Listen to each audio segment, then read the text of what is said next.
Welcome back to the Metabolic Revolution podcast. I'm Dr. Steve Presciutti, and if you're listening to this, you're ready for the truth bomb that's going to change everything you think you know about gut health. Quick reminder, this podcast is for educational purposes only, not medical advice. Always consult with your healthcare provider before making any changes to your diet or health regimen. Now let's dive into the controversial truth. This is episode 3, and we're building on the foundation we've already laid. In episode 1, we exposed how PUFAs, those so-called healthy seed oils, are literally destroying your cells from the inside out. In episode 2, we revealed that energy is everything, that almost every symptom you experience is actually a cellular energy crisis in disguise. Today, we're going deep into your gut, but not in the way you've heard before. Forget probiotics. Forget fermented foods. Forget fiber. I'm about to show you how your digestive system has become a toxic waste factory that's poisoning you 24/7. And more importantly, I'm going to show you how to fix it. Let me start with a story that might sound familiar. Jennifer came to me after 5 years of digestive hell. IBS, they called it. She'd tried everything, elimination diets, $1,000 probiotic protocols, every supplement under the sun. She was eating quote-unquote perfectly. Tons of vegetables, fermented foods, whole grains, all organic. And she was getting sicker by the day. Her symptoms? Bloating that made her look 6 months pregnant. Energy so low she could barely get through her workday. Brain fog that made her forget her own phone number. Anxiety that came out of nowhere. Joint pain at 34 years old. Sound familiar? Here's what nobody told Jennifer. Her healthy diet was feeding a bacterial factory in her gut that was producing one of the most potent toxins known to biology. It's called endotoxin, or lipopolysaccharide if you want to get technical, and it was slowly killing her from the inside out. Endotoxin is literally a piece of bacterial cell wall, which is the outermost layer of a single bacterial cell. When bacteria in your gut die or overgrow, they release endotoxin, and a lot of it. In a healthy gut with proper barriers, it stays where it belongs, in the inside of the intestinal lumen, where it gets eliminated out of the body. But in the modern gut, which tends to be much more leaky, that endotoxin is able to cross into your bloodstream much easier, and when that happens, all hell breaks loose. Your immune system sees endotoxin as a massive threat, because it is. It's a signal that bacteria have breached your defenses. Your body launches an all-out inflammatory response. TNF-alpha, IL-6, IL-1 beta. These inflammatory cytokines skyrocket. But here's the real metabolic disaster. Endotoxin directly blocks ATP production in your liver. Remember from episode 2? ATP is your cellular energy currency. Your liver is metabolic command central. When endotoxin floods your liver, it's like a cyber attack on your metabolic mainframe. Energy production crashes. Thyroid hormone conversion stops. Blood sugar regulation fails. You're not just inflamed, you're metabolically paralyzed. The research on this is staggering. Studies show that injecting tiny amounts of endotoxin into healthy humans immediately induces insulin resistance, raises cortisol, suppresses thyroid function, and creates depression and anxiety from gut bacteria. Let that sink in. But here's where conventional gut health advice becomes absolutely criminal. What are we told to do for gut health? Eat more fiber, take probiotics, eat fermented foods, consume diverse plant foods. Every single one of these recommendations can make endotoxin worse. Let's talk about fiber, the supposed hero of gut health. Fiber is, by definition, indigestible. You can't break it down. So who does? Your gut bacteria. When bacteria ferment fiber, they proliferate. More bacteria means more potential endotoxin when they die. It also means more fermentation, more gas, more bloating, more intestinal irritation. But it gets worse. Certain fibers, particularly from beans, whole grains, and raw vegetables, are favorite foods of gram-negative bacteria, the type that produce endotoxin. You're literally feeding your tormentors. It's like trying to put out a fire with gasoline. I had a patient, Mark, who was a health nut. Smoothies with kale and chia seeds for breakfast, big salads for lunch, beans and quinoa for dinner, kombucha throughout the day. His gut was a fermentation tank. His endotoxin levels were through the roof. His testosterone was crashed. His energy was gone. He aged what seemed like 10 years in only 2 years of quote-unquote healthy eating. We flipped his diet completely. Out went the fiber bombs. In came white rice, ripe fruits, honey, well-cooked roots. Simple, easy-to-digest foods that absorb high in the small intestine, leaving nothing for bacteria to ferment. His transformation was shocking. Within a week, his bloating disappeared. Energy started returning. By week 3, his libido came back. His wife was thrilled. 6 weeks in, he looked younger than when he started his quote-unquote health journey, all from eating foods the health world calls empty calories. This brings us to a revolutionary concept. It's not what you eat, it's what you can digest and absorb. Those complex, fiber-rich foods might have nutrients on paper, but if they're fermenting in your gut, feeding bacteria, and producing endotoxin, they're not nourishing you, they're poisoning you. Traditional cultures understood this intuitively. They cooked vegetables thoroughly, they peeled fruits, they fermented foods in controlled ways, not the bacterial free-for-all we call gut health today. They chose white rice over brown. Were they nutrient deficient? Not at all. On the contrary, they were thriving. Let's dive deeper into the biochemistry, because this is where it gets really interesting. Endotoxin doesn't just cause inflammation, it fundamentally alters your metabolism. It activates something called the tryptophan-kynurenine pathway. Instead of making serotonin, which modern science calls happiness neurotransmitter, and more on that not being so true on future episodes, tryptophan gets shunted into inflammatory compounds. This is why gut problems and depression tend to go hand in hand. Endotoxin also triggers hepcidin production, blocking iron absorption and utilization. You become functionally anemic no matter how much iron you consume. It suppresses testosterone in men, disrupts estrogen metabolism in women. It even alters your appetite hormones, making you crave the very foods that feed the bacteria producing it. The cascade is diabolical. Endotoxin leads to leaky gut, which allows more endotoxin absorption, which creates more inflammation, which damages the gut further. It's a vicious cycle that conventional approaches not only fail to break, but actively worsen. So what about probiotics? Surely adding quote-unquote good bacteria helps, right? Wrong. Dead wrong. Most probiotics are adding fuel to an already overgrown system. If you have SIBO, small intestinal bacterial overgrowth, the last thing you need is more bacteria. It's like being in debt and thinking the solution is more credit cards. Even worse, many probiotic strains produce histamine, D-lactate, and other compounds that can worsen symptoms. I've seen people develop severe anxiety, insomnia, and brain fog from probiotics. They're playing bacterial roulette with their gut. The solution is so simple, it's almost insulting to the complexity we've been sold. Starve the bacteria. Stop feeding them. Give your gut a break. Eat foods that digest easily and absorb completely. This is exactly the type of next-level health advice that we teach in our Bioenergetic Reset program. We show you how to systematically reduce bacterial overgrowth, lower endotoxin, and restore metabolic function through food. Not supplements, not protocols, just intelligent food choices based on how your body actually works. At $133 a month, it's less than most people spend on probiotics that are making them sicker. Okay, now let me give you some practical strategies you can implement today.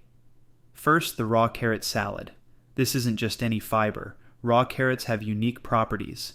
They bind endotoxin and estrogen, carrying them out of the body. They also have antimicrobial properties that help normalize gut bacteria. One raw carrot daily, eaten between meals, can significantly reduce endotoxin load. Second, bone broth and gelatin. These provide glycine and proline, amino acids that help repair gut lining and reduce inflammation. They're also easy to digest, providing nutrition without feeding bacteria. Traditional cultures prize these foods for a reason. Third, activated charcoal occasionally. Not daily, but once or twice a week, activated charcoal can bind endotoxin and help reduce the toxic load. It's like a reset button for your gut. But the real game changer? Choosing your carbohydrates wisely. Ripe fruits, the sugar absorbs quickly, leaving nothing for bacteria. White rice, completely digestible, no fermentation. Honey, predigested by bees, requires virtually no digestion from you. Fresh orange juice, fructose and glucose in perfect ratios, plus nutrients that support liver detoxification. I know this goes against everything you've been told, but what about the vitamins in whole grains? The antioxidants in vegetables? Here's the truth. If those nutrients come packaged with compounds that feed bacterial overgrowth and increase endotoxin, they're doing more harm than good. Your body is incredibly intelligent. When you reduce endotoxin load, amazing things happen. Thyroid function improves because your liver can finally convert T4 to T3. Energy increases because mitochondria aren't under constant assault. Mood stabilizes because neuroinflammation drops. Weight normalizes because metabolism comes back online. I had a woman, Sarah, who'd been diagnosed with fibromyalgia, chronic fatigue, and depression. She was on 5 medications and getting worse. We traced it all back to endotoxin, changed her diet to simple, digestible foods. Within 3 months, she was off all medications, had energy she hadn't felt in a decade, and her fibromyalgia, previously thought incurable, was gone. This isn't rare. I see this type of thing in my clients all the time. This type of improvement of chronic conditions is typical when you address the root cause instead of chasing symptoms. The medical system wants to give you antidepressants for endotoxin-induced depression, thyroid meds for endotoxin-suppressed thyroid, and pain meds for endotoxin-caused inflammation. It's insanity, and it's a big reason why I left big academic medicine. I was part of the problem. Now, I want to be part of the solution. Okay, here's another piece most people don't understand. Meal frequency matters. Every time you eat, you stimulate bacterial growth. This is important to understand. Constant snacking, even on healthy foods, keeps bacteria fed and multiplying. Our ancestors ate meals, not constant grazing. There's wisdom in that pattern. The migrating motor complex, your gut's cleaning wave, only activates between meals. It sweeps bacteria and debris down and out, but it needs at least 3 to 4 hours between meals to work. When you're constantly eating, this cleaning system never activates. Bacteria accumulate where they shouldn't be. This is why intermittent fasting can help some people initially. Not because fasting is magical, but because it gives the gut a break from constant fermentation. But you don't need extreme fasting. Just defined meals with adequate spacing. Let's talk about what happens when you make these changes. First few days, you might notice less bloating. By week 1, energy starts improving. Week 2, brain fog begins lifting. By month 1, you feel like a different person. Temperature rises, pulse strengthens, mood stabilizes. All from reducing endotoxin. The markers I track? Body temperature. Should be 98.6 degrees Fahrenheit, not 97 point something. Pulse rate. Should be 75 to 85, not sluggish in the 60s. Bowel movements should be easy, formed, and regular. These simple markers tell you more about gut health than any expensive stool test. For those ready to take this seriously, our one-on-one coaching provides personalized protocols based on your specific situation. We look at your symptoms, history, and current diet to create a plan that systematically reduces endotoxin while supporting metabolic recovery. Because generic advice only gets you so far. Okay, now I want to address the elephant in the room. This approach challenges everything the gut health industry promotes. Billions are spent on fiber supplements, probiotics, and fermented foods. Entire careers are built on complex gut protocols. And here I am saying, eat white rice and fruit. But results don't lie. When you work with biology instead of against it, healing happens. When you stop feeding bacteria and start feeding yourself, energy returns. When you choose simplicity over complexity, your gut thanks you. The research supports this completely. Studies on traditional cultures show remarkably low rates of IBS, IBD, and other gut disorders. They weren't taking probiotics or eating massive amounts of fiber. They were eating simple, well-prepared foods that digest easily. Even more interesting, studies on formula-fed infants show that those given simple formulas have better gut health than those given complex, enriched formulas with prebiotics and probiotics. Sometimes less really is more. Here's what this all comes down to. We've overcomplicated gut health. We've turned our intestines into fermentation tanks. We've fed bacteria instead of ourselves. And we're paying the price with our health. The solution isn't another supplement or protocol. It's understanding that your gut isn't designed to be a 24/7 bacterial buffet. It's designed to digest and absorb nutrients efficiently with minimal fermentation. When you work with this design, health returns. If you're sitting there with bloating, fatigue, brain fog, or any of the dozen symptoms of high endotoxin, know this. It's not your fault. You've been following advice that sounds logical, but ignores basic biology. You've been trying to help your gut while accidentally harming it. But now you know better. You understand that fiber isn't always friendly, that probiotics aren't always helpful, that simple foods aren't nutritionally inferior, that your gut needs less complexity, not more.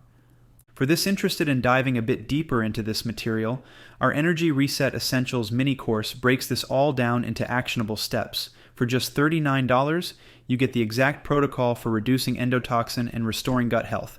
No confusion, no complexity, just results. Okay, before we wrap up, I want to give you a glimpse of what's coming in future episodes. We're going after every sacred cow in health. Next week, sugar. Yes, I'm going to tell you why sugar is actually your body's preferred fuel and why the anti-sugar movement is metabolically ignorant. After that, salt. Why restriction is killing your metabolism. Then cholesterol. Your metabolic hero, not villain.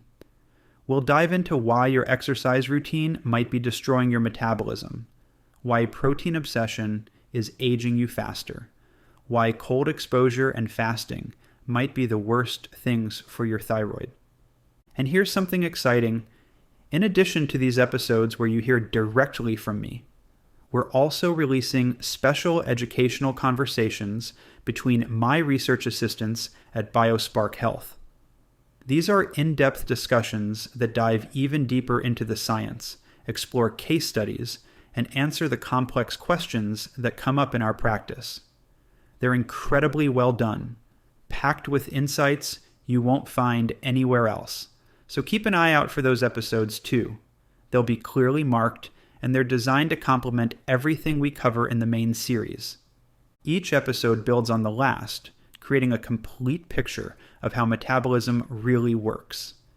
Not how we wish it worked, not how it theoretically should work, how it actually works in real human biology. The revolution isn't coming, it's here, and you're part of it. Every person who heals their gut by reducing endotoxin instead of adding complexity. Every person who chooses simple foods over fermentation bombs. Every person who trusts their body's wisdom over industry propaganda. Remember, your gut isn't broken, it's overwhelmed. Your bacteria aren't bad. There are just too many in the wrong places. Your digestion isn't weak. It's dealing with foods that shouldn't be digested. The path forward is simple. Choose foods that digest easily. Space your meals appropriately. support your gut lining, reduce bacterial overgrowth, watch your energy return. This is Dr. Steve Presciutti reminding you, you came to the right place. Our team has helped thousands restore their gut health by going against conventional wisdom, by choosing simplicity over complexity, by feeding themselves, not their bacteria. Everything discussed today is educational information only, not personal medical advice. Work with a healthcare provider who understands gut health through a metabolic lens to create your individualized approach. Your healing is waiting. Your energy is waiting. Your life is waiting. All on the other side of reducing endotoxin. Until next time, stay healthy, safe, and well.